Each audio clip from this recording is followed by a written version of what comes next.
Too with the Village Auntie. She was dropping a lot of gems. She was talking about her upcoming course starting on Saturday, the 2nd of January, called the Soul Revival. It's a course specifically for women. It's a 4-week course where she'll be helping women on spirituality, wellness, amongst other things. Check out her page, the Village Auntie. I think she's joining. Yeah, check out her page, and yeah, I definitely want to continue. But yeah, a lot of gems dropped there, and hopefully you found the first part interesting, beneficial, and worthwhile. Yeah, I didn't know Instagram are now doing a countdown. At least they're letting people know because otherwise, I would have lost that. So I've saved it, and again, I've put um, obviously told people to obviously. I wanted to check. Do you prefer people to contact yourself or the Village Auntie Institute? Me. They can contact me. Okay. Yeah, they can email me. It's probably best. You have to get me a knife because when they send me DMs, sometimes DMs are reckless, but they can always email me at contact@villageauntie.com. Okay, I'll put that in the description as well. I do get Okay. the bi-weekly emails that, oh, brother, I'm trying to contact the village auntie, but she's not responding. Can you pass this on to her? I'm not her receptionist. Try I'm, again. I'm No, sorry, it's fine. No, Happy. because a lot of times Just I direct them to you. I direct so people to tell them to you, or go to people my. can contact. So when you send people to me, tell them click the email button in my bio because that'll send them to my contact at Village Auntie email. Okay, but there was one, and forgive me if the person's listed, but there was one person that sent me a really lengthy email, and she was like, "Oh, I've contacted the village auntie a number of times, but she hasn't got back." And I said, "What, for like a consultation?" She said, "No, like sister in faith." I said, "You want like this whole consultation for free?" No. Yeah, I And the probably took person, her and the person, message and the for it. person is like a consultant herself, like in business. I'm just like, no, you need to put not only respect on her name, but a value on her, what she's on the advice she's giving. If it's and I asked is if what you're asking, it sounds like a lot. Even me reading it gave me a headache. Do you think it would be very beneficial if she were to help you whatever you're going through? She said, extremely, it would be life changing. And I said, but you're not willing to put any money to that. And I didn't hear back from her. But And anyway, sometimes people want like a nice, neat email. Well, can you yeah, just answer this? Or they'll say like they'll send a message and then they'll send another message and then another message. There, when I had COVID at the beginning of the year, this sister got very angry with me. She's like, you're not who you say you are on social media. You haven't even responded to any of my emails. And I had to tell her, well, since I've been sick, so yeah, it's just interesting. People think that we should do this work free, fee law, but I have not found a mortgage or utility company or gas station or doctor's office that will take fee law as payment. So, you know. yeah. I remember you said on your book, you said 2020. I know this going back will be the year of no. Mhm. No, with the year of yeah, with the year of no, because obviously a lot of people just expecting you to give and give without any compensation. What would be not only monetary, but also it's like beneficial to yourself and spiritually. What is 2022 going to be then? So I've decided that 2022, my words for 2022 are rest, interior, and expansion. So I want to prioritize rest because now I've built an organization where we will be 200 strong of women who I have, personally ushered through a rites of passage program. So I can rest in knowing that I don't have to do everything. The word interior is because I want to spend more time on research, more time really working on the things that feed me personally. And expansion is just really focused on now that I can rest and sit back knowing that I have trained these people and I am continuing to pour into myself. Now we can expand Village Auntie even further. So those are my words for this year. No is still a word that I'm gonna be using. Because I mean people ask us for all kinds of stuff. Yeah, Sometimes stuff that will take weeks and weeks of working with them. And it's sometimes it's not even about the payment. It's about the fact that they think the work that we do is so cheap that it can yeah. just, we should just give it away for free. hmm hmm Yeah, no, I agree. I wanted to um continue what we were speaking just before we cut off on the first part about the imposter syndrome, and I liked what you were saying about, especially in the Western society, a lot of times we're judged based on like output, and even for men as well. I know a lot of the work you do is for women, but I know you obviously do work and help men as well. But that's something that a lot of men are suffering from as well, and even within an Islamic or Muslim community, because the onus obviously on the man to be the provider, and obviously he's judged based on his output, i.e., how much he earns and how much he can produce and provide. And that pressure does come even not only from his from other men, but also from women as well. Yep. So is there any?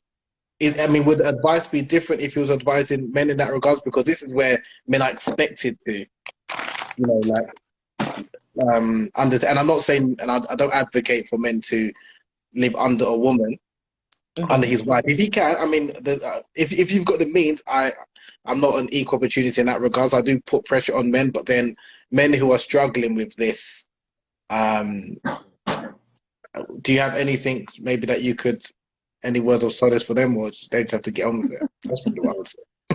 So I do have words of solace, but it's going to make the women mad. Okay. But I'm going to say it anyway. Hold on one second.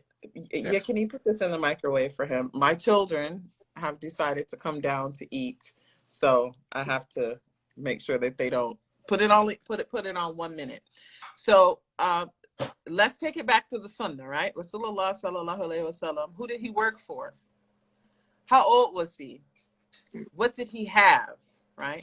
And sisters will say, these brothers out here, they are not the Prophet Muhammad, peace be upon him. Sis, I know. And you also are not Khadija, radiallahu anha, right?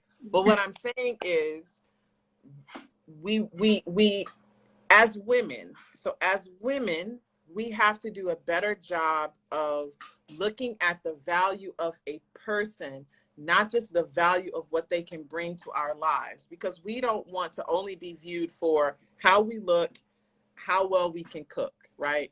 We don't want to be asked how much we make because you're supposed to pay for everything. Okay, that's fine. But a brother should not just be considered valuable because he makes a certain amount of money, because he drives a certain car. So to brothers, what I would say, and actually I have a series coming up for men, is I want to do a workshop for men this year. It's important to understand your self-worth and your value. Too many men rest their self-esteem on their bank account, the size of their biceps, and how many women they have in their DMs. None of that establishes your value. None of it. Because all of it can be taken away just like that. Who are you outside of the title at your job, outside of, what you earn or what you have? Who are you as a person? And too many times men are not allowed to have those kinds of conversations that develop emotional maturity and emotional intimacy. And too often women can prey on the frailties of men in that way. Yes, women can also prey on men in that way. When we, dismiss brothers, I have to be honest and say, I see sisters turn away some really, really good brothers because he's not tall enough. He doesn't make enough money. He doesn't have enough, auntie, he doesn't have any swag. He's just kind of like, I don't know. He's just like this. I need somebody who's got like some, and I'm like, okay, sis, but he's 25, right? Yeah. He's not even fully formed yet. He's like a year out of puberty. Like, give him some time, because you're not all that you think you are also. But you can't say things like that to people without their feelings getting hurt, because we have these big gender wars in the Ummah right now. So you have a lot of men. I think imposter syndrome hits differently for men, and what it winds up making them do is it makes them have bigger egos than their mind really substantiates. They don't really have a big ego. That's just all a big front. It's all a big front. So it hits men, imposter syndrome hits men differently, so they overcompensate, whereas women undercompensate. So that would be my advice to men. Now you're gonna have the sisters, they had me on the chat board last time. Village Auntie was saying that sisters should take a man who doesn't make enough money to sustain the family. Sis, I didn't say that.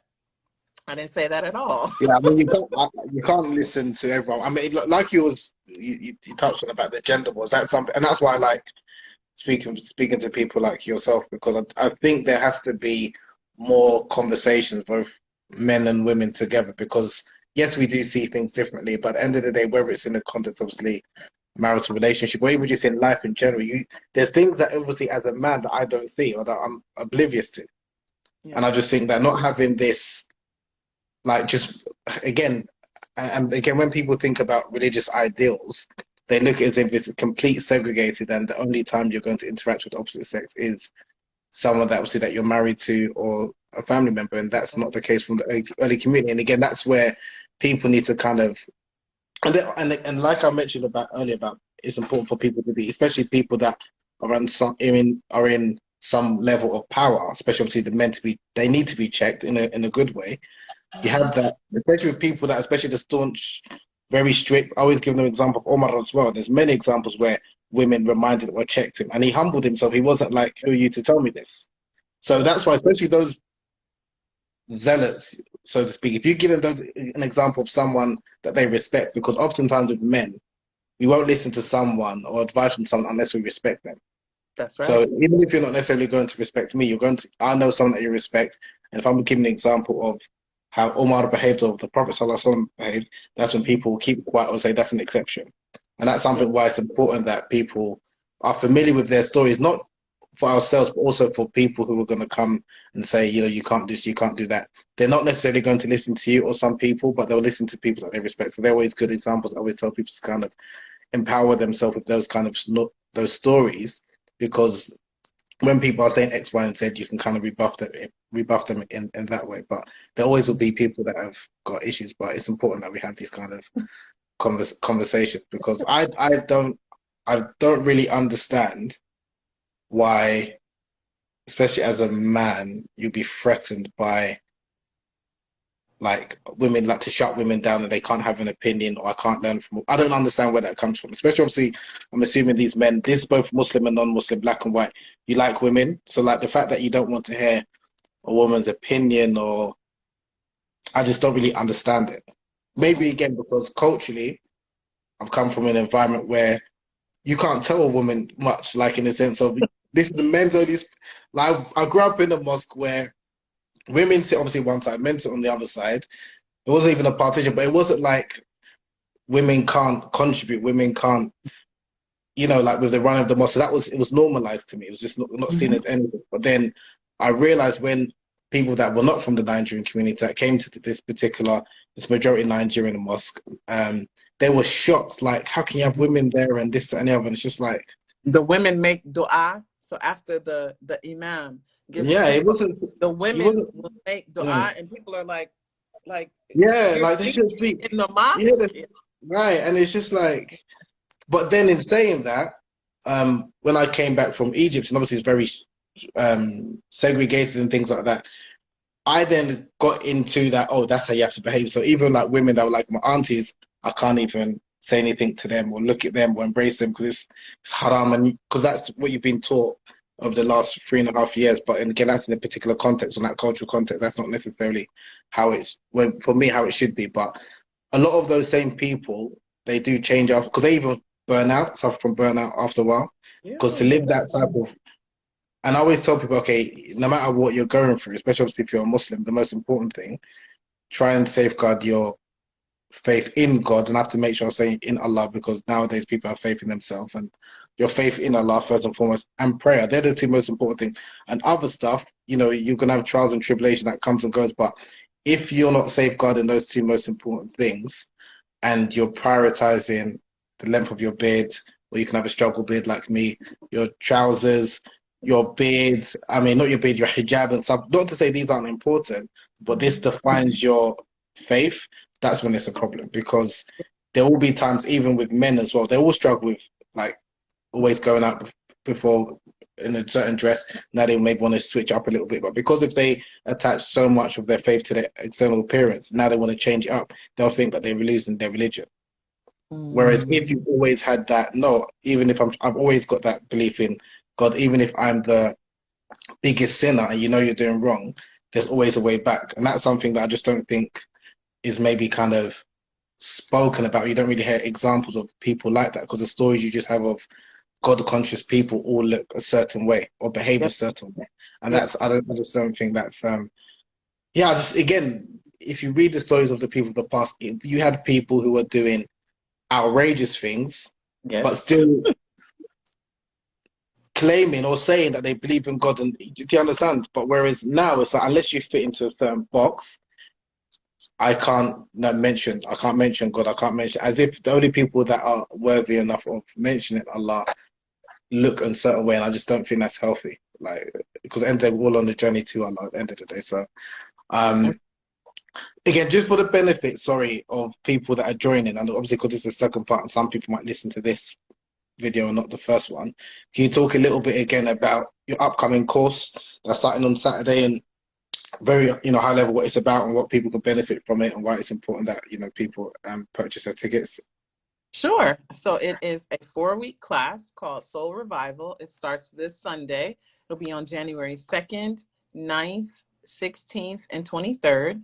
The cost is $149. And what they can expect is a class that's focused on intention setting and goal setting, with a lot in mind, with a spiritual element, with understanding how to build a community of people who can support you in your own life, and how to take your goal from something that you're dreaming about in your mind to actual fruition, how to put the steps together, step by step, week by week. We'll meet for 1 hour and 15 minutes on Sunday morning for 4 weeks, and we will talk about what it is to set a goal, how you can go about operationalizing it, how you can manage the goal, how you can deal with obstacles, and we'll do it together in community. It's a class for women. Similar classes like this have sold for 5 times the amount. And although $149 is not necessarily a small amount for a lot of people compared to what you get, it is not a huge investment. People who attend the class will be able to have access to recordings from each session, which will be uploaded to a private playlist. There will also be an ebook with writing prompts and exercises that they will do throughout the week. And at the end, they will receive a certificate of completion from the Village Auntie Institute. So I think for $149 investment, I think that you will get a lot from this course. And it's the first time that I'm teaching it.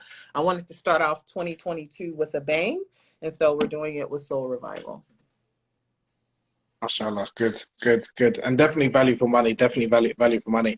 And so this is only for women, so men, there's no way men can access or benefit from this? While the information is not, so the information is not just for women, right? It's designed by a woman with women in mind, but men could find it beneficial.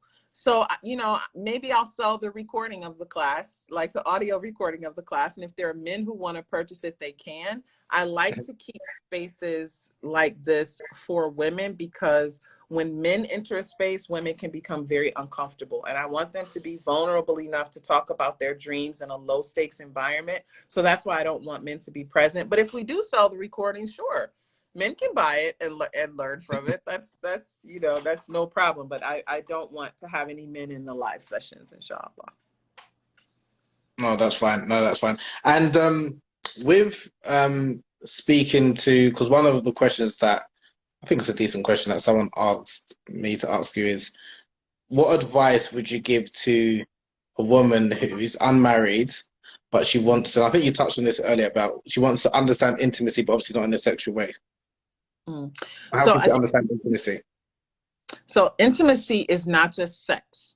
And one of the things I've been actively working towards in the last 6 months of 2021 and will continue to 2022 is expanding our understanding of what intimacy is. Intimacy is not just sex. Intimacy is you texting your friend and saying, "You good? I haven't heard from you in a while. Is everything okay?" Intimacy is holding a door open for someone as they walk, through your apartment building with a lot of boxes. It is establishing a level of closeness, and there are degrees of closeness with another person with a level of intentionality. So one of the best ways that an unmarried woman can practice intimacy is through friendships and family relationships. Spending time with your friends, spending time with your family. having emotionally vulnerable conversations with other people. There's also an aspect of sensuality that goes along with intimacy. And sensuality is the ability to enliven the senses, the ability to actualize the senses. So, you know, if you're a hijab wearing woman, is there a hijab that you like? Why do you like it? Does it feel a certain way? You know, does it touch your skin in a certain way? What things do you like to smell? You like to buy candles? Sis, why are you burning candles all the time? What, you know, what is it about that enlivens the senses? There are all kinds of ways to discover what it is that your body responds to without being in a sexual relationship. And when you do that before you get married, you then have a personal guidebook so that you can teach your spouse how to love you in the way that you're going to best receive it, right? So if you like, you know, some women like sex to be rough, right? They like a heavy hand. And I don't mean that like hitting or anything, but they may like things that are a little bit more aggressive. If that's something that you've learned about yourself through these practices of intimacy and sensuality, then that's something that you can communicate to your spouse.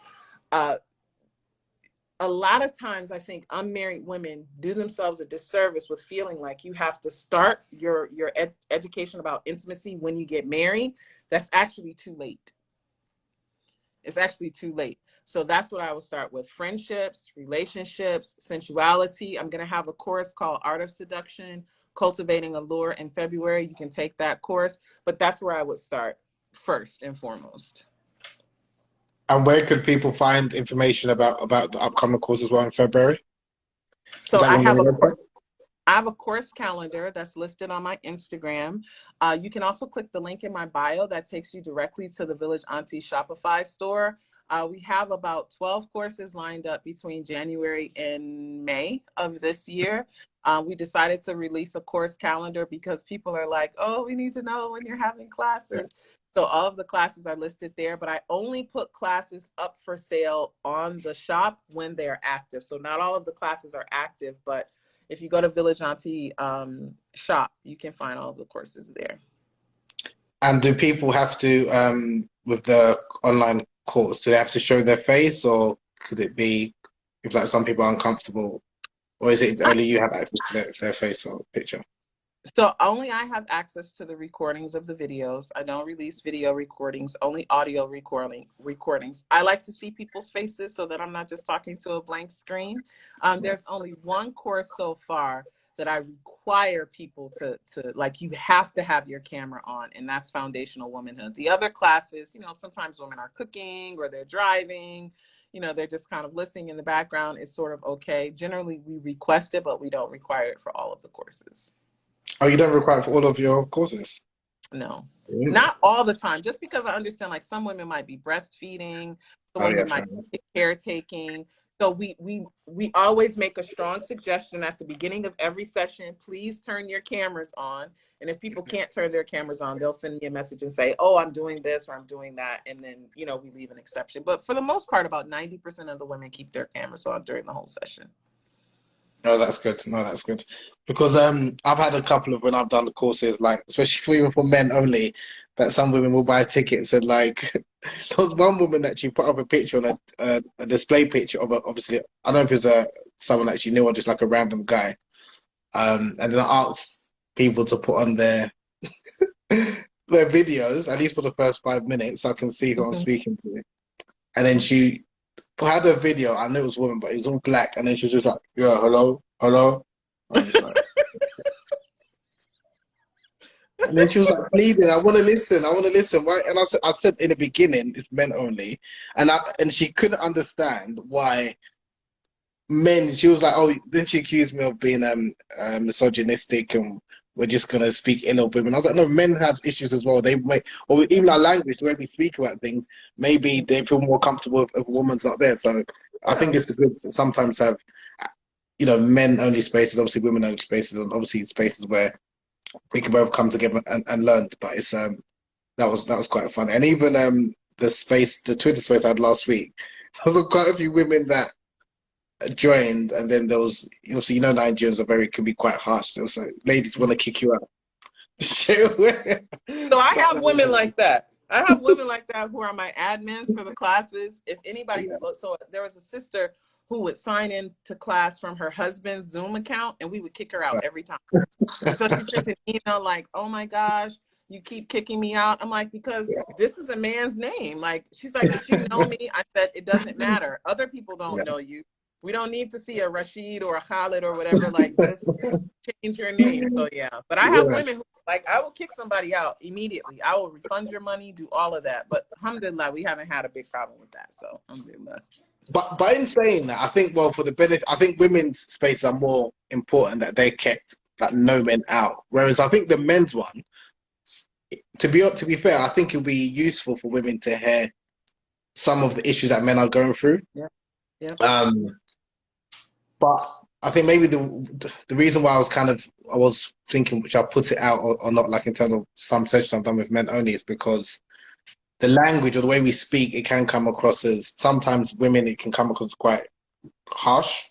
But it's just as how we communicate. And again, even, you know, but they are suffering. They're not always going to show their vulnerability the way maybe a woman would. So it could come across as they're not as caring as or empathetic as maybe one would like. But yeah, people are going through, like, men are going through issues, women are going through issues, and I just think it's important that people here will understand that, you know, we're all on a human journey kind of thing. And even the fact that we need to say, I'm not perfect.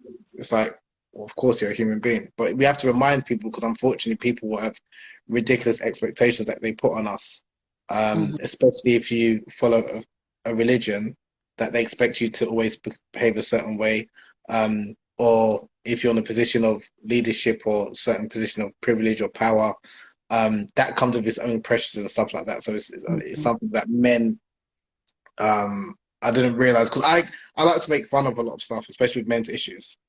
That's just my way of dealing with it, because, you know, like, you're not going to be always on top of things, whether it's financially, whether it's, you know, in your professional life, your relationship. You're always gonna have issues. But if you put on this facade and you're always trying to come across as this he-man, you know, really successful Mandingo warrior, you are going to, no, it's true. And I intentionally make joke of it, because for men, I think that's the way of, maybe it's easier. For women, maybe it's a bit different. I don't really joke as much. I try and show us a bit more empathy. But with men, like, a lot of the bravado that men display is just crazy. Yeah. And it's interesting, because even like words like being emotional and vulnerability and intimacy, because we generally don't use it, they're not in our like, lexicon. It's like, I know what you mean, but that's not a word that I kind of we would kind of use. So just speaking on like emotional intimacy, I remember you said, I think it was early this year or last year, you were thinking of doing an emotional intimacy course for men. Is that still something in the works? Okay. Yes, I am. I'm gonna do it. But I was talking to Ustaz Ubaidullah Evans, your schoolmates. Yeah. Lovely brother. Very always well dressed. Yes, mashallah. Definitely ways. He said the class will be good, but you need to do it with a man, because of the same issues that you said. He said what you say could be 100% true, but men may not accept it coming only from a woman. Yeah. Because of how we've been programmed. And so I said, you're absolutely right.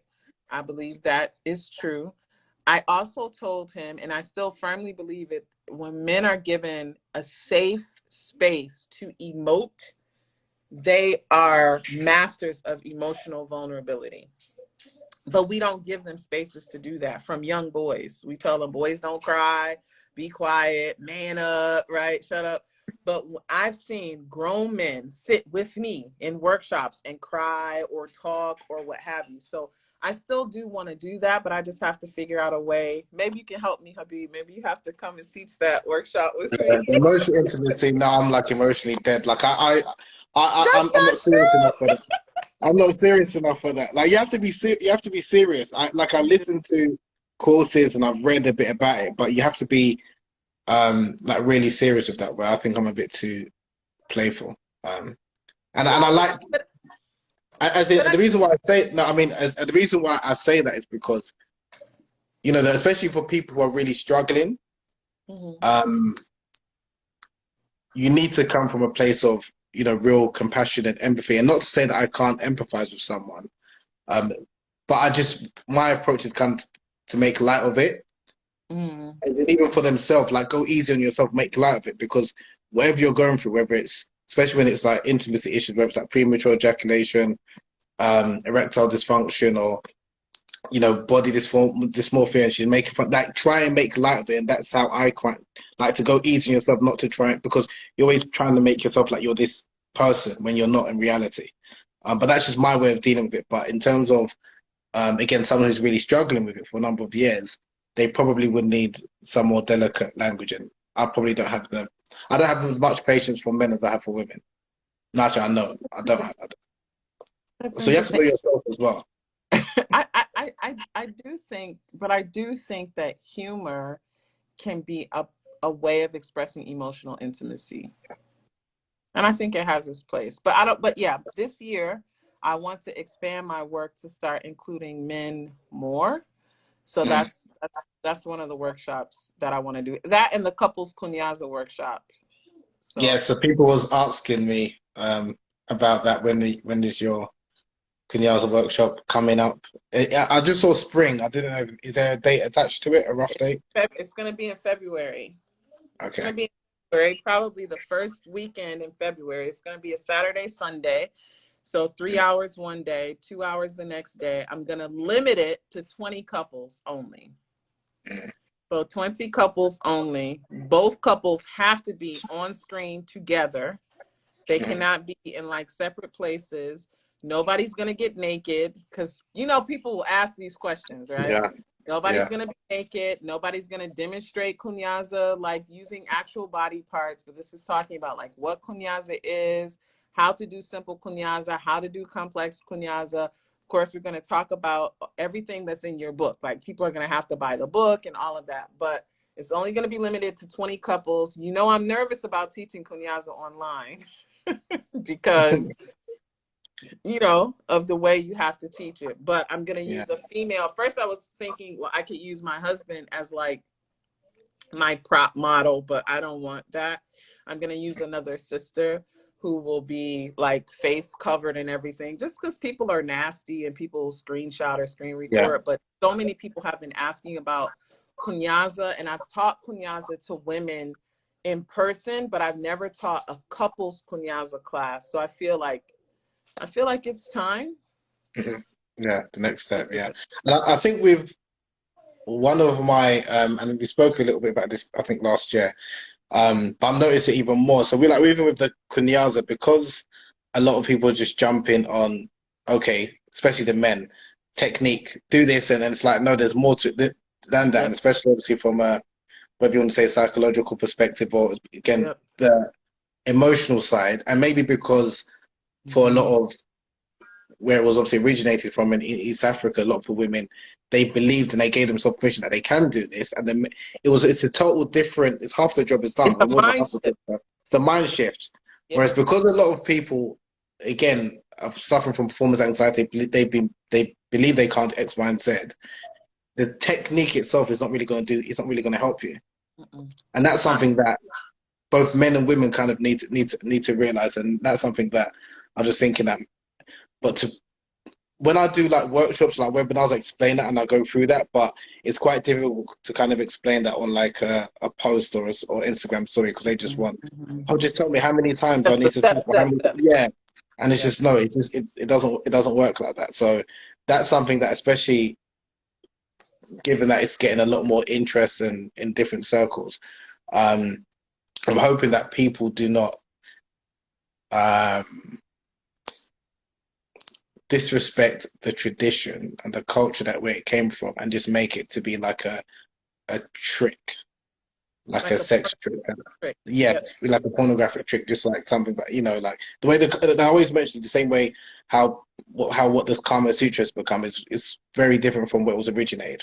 So it's that's one of the issues with the West. And I'm just even thinking of what you mentioned. I think a lot of it, when you take God or spirituality, especially obviously God, out of the equation, people lose their sense of self. They lose their sense of why things are done a certain way. There's an order in terms of how we behave and how we should do things. Obviously, from a religious perspective, from Allah. But when you take or remove Allah from the equation, it's just it's something totally different, and it's very difficult to explain why people do or behave a certain way without mentioning like the religious or spiritual or like God-centric like fundamentals behind it. Mm-hmm.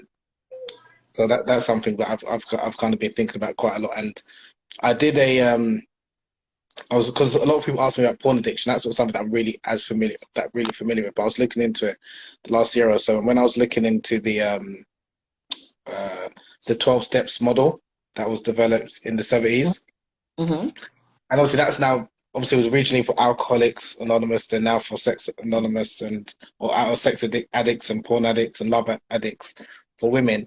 But when you read those 12 steps, Mm-hmm. it's like you're reading something from Islam. They're speaking about first and foremost, Yep. you have to surrender. Like your control. It's not you've got the control. It's in the higher power. It's in God. And Yep. when you're reading it, it's like I'm reading something that was written in like the 15th century by an Islamic sheikh or something. Seriously. And but My obviously the father person went who through a developed 12 that. step program. My father was an alcoholic.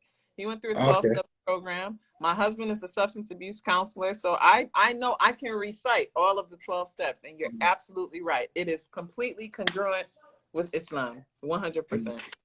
And the 100%. serenity prayer as well. That people even have tattooed or they put it up, and it's Yep. something that. God grant me the serenity to accept the things I cannot change. Yeah. Yes.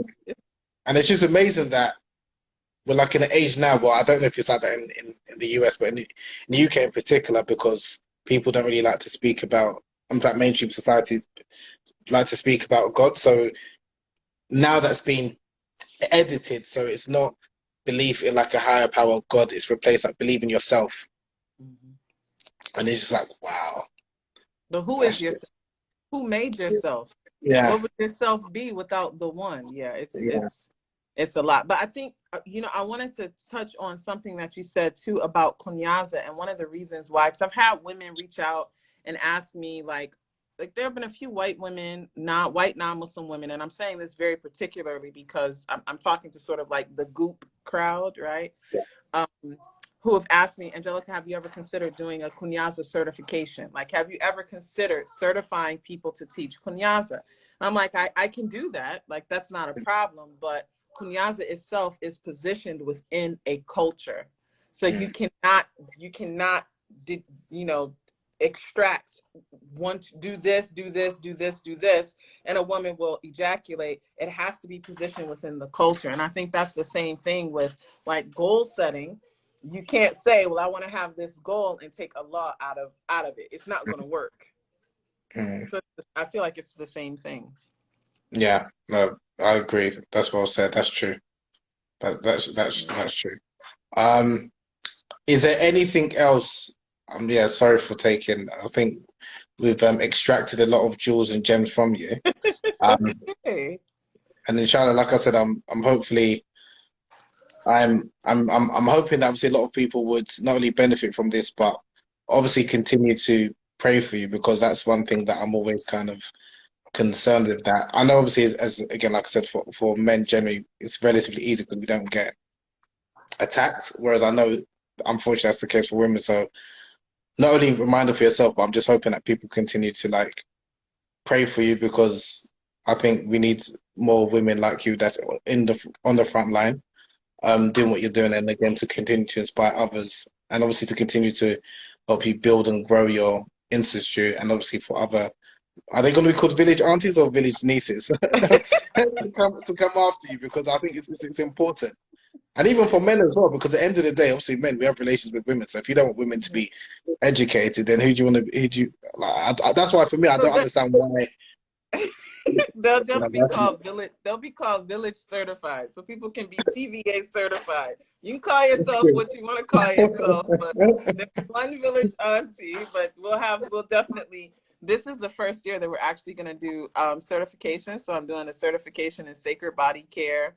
I'm going to do a certification in creative entrepreneurship, and I'm going to start possibly maybe with a small group of women doing some Kunyaza certifications. But, you know, I think one of the challenges is that a lot of people come and try to copycat the work. And that has, I think that was the biggest challenge of 2021 is people taking work that I've done and like refashioning it and putting their name on it, or taking imagery and ideas and just doing a poor facsimile of it. And I realized I spent a lot of time and energy sort of keeping copycats at bay. But at the end of the day, I realized that what is for me can only be for me. And the things that people copycat are things that I've done a year or 2 years ago. And Allah subhanahu wa ta'ala is always positioning me to be ahead. So now it's time that, okay, well, if you really want to do this, then let me certify you so that you can go out and you can do it yourself. So that's one of the things that I want to do, have people who are Village Auntie certified. Yeah, and just in regards to people, there will be, unfortunate, I would expect there to be more people that will copy you and be inspired by you. And I'm not saying that it's right, but unfortunately that comes with the territory. But I don't think you should expend too much of your energy on that, because you know you've got a lot of other stuff going on, and if you're expending your energy serving those people, like trying to counteract that, you won't be able to continue to uplift, inspire, and create new things that you're doing. So that is just something unfortunate just going to come with the territory. But the good thing is there's a timeline, and Yes. again, if you're putting out content which you are, people can see, you know, where it's coming from and things like that. It's only, I think it would only really be an issue if someone is using your likeness and things to profit from it. But in terms of intellectual property, it's a difficult one, because there's always ways of people that can make it like I've kind of transformed this content, so it's no longer where I got it from, or I can cite it even very small, you know, in a small way. So I've kind of, you know, do you know what I mean? So I think rather to expend, and there's even like big corporations and things, they outsource that out, because the people, whether it's like the founders, the entrepreneurs, they can't, there's only so much time you've got, even in a day. And even when I think about people that have achieved, well, irrespective of their, you know, their religion, but people that have achieved great things and people that are inspired by, when you actually look at their life, in terms of when they were in the public eye, it wasn't for a long period of time. So people that I like look up to, or I used to look up to or respect, whether it's Malcolm X, whether it's Tupac, whether it's even someone like a Bob Marley, a lot of them died before the age of 45. Yep. A lot of them, when they were in the public eye, it might have been maybe like when they're really prominent, maybe like 5, 10, 15 years.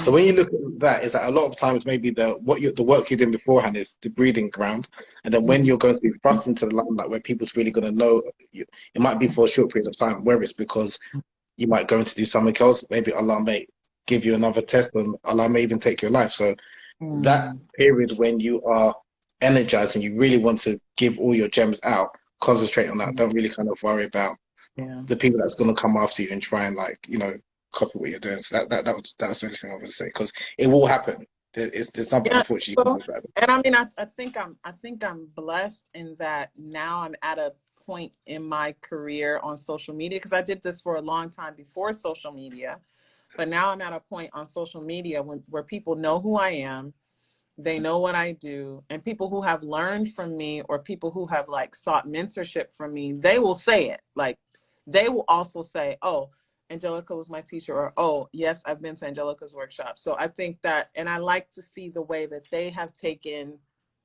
their work in their own direction and created something new, because then that's inspiring for me. So yeah, you're right. I think it's not worth it to expend that much energy, because I'm always, you know, I'm always doing something different. You know, I'm always doing something new. So, and I'm sure you'll go back. You probably will go back in a year or two and look back at some of your early work and be inspired by it yourself. Seriously. Yeah, because we're always evolving and growing, and again, that's the thing. You'll be inspired by your own work. That's why it's good, I think, to put it out so you can even yourself look back the same way you look back at. I'm sure you look back at like maybe some old pictures and things like that, and you kind of look at your old self or your younger self the same way you'll be looking at the work that you're putting out and be inspired, because there'll be like a, whether it's a hunger or a drive or even like a quality that you're putting out at one period of time that maybe now, because you're more going into back office and building something, you're not no longer having that energy to kind of be as charismatic as you was in your early days kind of thing. So that's why it's good, I think, to put something out for the public, for people to see. I do want to shout out, because I know that she's here, Ustaza Ifet Rafiq, who I think it was maybe 3 years ago. She first reached out to me in my DMs, and I was like, who is this person? Like, she's asking me I can't teach her anything. I don't know anything. And she was persistent, and I finally reached out to her and connected with her, and just to see the work that she has done, the workshops, Blue Lantern Institute that she does by herself, workshops that she does with her husband, just seeing how she's taken this work and made it her own. And she will always come back and say, buy this book from Habib Akande. That she'll always say, Angelica is my teacher, and this and that. And I think from an Islamic perspective, that's something that is good to acknowledge, where you've gotten from, but it also shows that you can also learn from people who consider themselves your students. We forget that Imam Malik was the teacher of Imam Shafi'i. Right, he was he was their teacher, and they learned from each other. It wasn't just a one pouring. It begins to be like you're pouring into each other. And so that's the beauty of the work, and that's also a source of inspiration. So inshallah, we'll see some Village Auntie certified people have some. They won't be Village Aunties or Village Uncles, because that'll be too confusing. Alhamdulillah, mashallah. Barakallah fiqh again for gracing us with your time, and again, like, sharing your words of wisdom and insights, and hopefully things that will not only inspire people, but encourage people to be better human beings and do good, and for the grace of, for the mercy of Allah subhanahu wa ta'ala. So again, lastly, again, if you can quickly let people know where they can get your buy tickets for your upcoming course that's starting on Sunday, and anything else that you want to plug, feel free. Yes, please go to my bio. You can click the link in my bio. It will take you directly to the landing page for Soul Revival. It's a 4-week course. You get an ebook, you get conversation. We're talking about intention seeking, goal setting, doing it all in community, all for the price of $149. And you get access to a private playlist of all of the audio recordings that will be available for a month after the class. So it's definitely a deal. And I want to see as many women as possible at the first class on Sunday. Inshallah. Shukran. Thank you again for joining us. And thank you everyone for attending or whatever. But I'm going to save this. Hopefully people can watch it after. Inshallah. But again, I'll speak to you soon, inshallah. Inshallah. Thank you. Alaikum salam. Bye.